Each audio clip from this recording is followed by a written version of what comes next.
La pisciculture étant une formation très intéressante, l'État a décidé en tout cas de renforcer la capacité des jeunes, que ce soit des hommes ou des femmes, en pisciculture. Donc cette formation fait partie de ce qu'on appelle les nouveaux métiers. Donc il y a la possibilité de créer beaucoup d'emplois autour de la pisciculture, mais également permettre aux jeunes d'être autonomes afin de mettre en place en tout cas des bassins ou des étangs ou de façon plus globale des fermes piscicoles dans leur localité ou de s'adapter en tout cas aux conditions de leur zone de vie pour en tout cas développer ce qu'on appelle la pisciculture là-bas. La pisciculture peut être une activité qui n'est pas trop difficile. C'est vrai qu'il y a une partie très poussée qui est peut-être qui intéresse plus les scientifiques et autres, mais il y a une partie simple qui peut en tout cas se reposer sur la production et la commercialisation. C'est cette expérience que nous essayons de partager avec les jeunes afin vraiment de les permettre d'avoir en tout cas des sources de revenus propres dans leur localité sans pour autant se mettre à voyager ou à être tenté par l'immigration ou aller dans des zones où la vie serait difficile. Donc c'est l'objectif de cette formation. Étant donné que l'État a compris cela, il l'a initié avec le 3FPT et une école de formation qui est à Tambacounda qui s'appelle ISETA.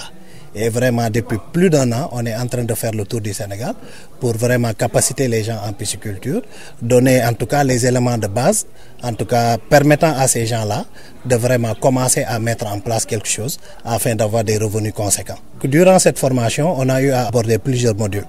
Il y a vraiment en pisciculture, quand on parle de pisciculture, c'est vraiment beaucoup de modules, mais on essaie de scinder, de voir ce qui intéresse plus, c'est en tout cas les gens qui ont bénéficié de la formation pour pouvoir commencer. Maintenant le reste, c'est dans la pratique qu'ils vont l'acquérir. Alors, pendant ces 5 jours de formation, on a fait le grossissement, on a traité un module de grossissement, on a traité également ce qu'on appelle l'alimentation, qui est un élément très important, en tout cas, très important dans la pisciculture.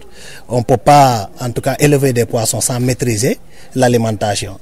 Donc, il y a de l'aliment importé qui coûte très cher.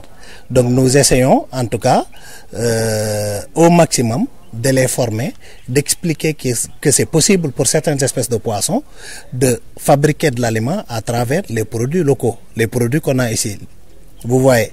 Donc, quand on aura produit cet aliment-là à travers nos produits locaux qu'on a ici au Sénégal, là, on peut quand même avoir en tout cas beaucoup plus de bénéfices parce que ça va nous épargner des coûts élevés d'achat d'aliments que par l'importation et autres.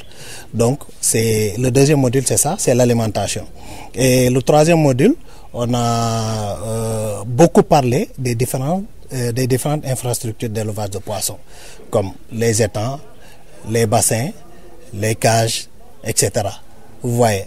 Donc à Oussouye, on a vu qu'il y a ces 3 types d'infrastructures qui seront vraiment adaptées à la pisciculture ici. Les étangs, c'est adapté ici, les bassins également et les cages. Maintenant, les zones ne sont pas identiques. Il y a des zones où il est en tout cas beaucoup plus intéressant d'utiliser les cages que les bassins. Donc ce sont ces 3 modules globalement qu'on a traités. Et on a parlé du sexage également et de la biosécurité. En parlant de biosécurité, c'est un peu voilà, tout ce qui est lié à la sécurité dans cette filière-là, du personnel, du poisson, des infrastructures et tout. Vous voyez, donc ce sont les 4 modules qu'on a traités. Maintenant, demain, ça va être le dernier jour de la formation et là, on se permet quand même une petite sortie sur le terrain pour permettre aux gens de comprendre tout ce qu'on avait expliqué dans les différents modules qu'on a eu à traiter en classe. Maintenant, c'est la pratique.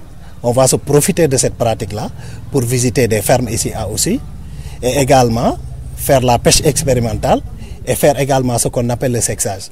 Le sexage, c'est l'identification du sexe du poisson. On ne peut pas faire la pisciculture sans avoir des capacités d'identification du sexe du poisson. Parce qu'en cas de reproduction, on est obligé d'avoir des poissons mâles et des poissons femelles. Et donc, c'est soumis à un certain nombre de rigueurs qu'il faut vraiment pour réussir sa reproduction. Donc, c'est ce qui pousse les gens quand même à apprendre la reproduction afin de mieux gérer leur ferme.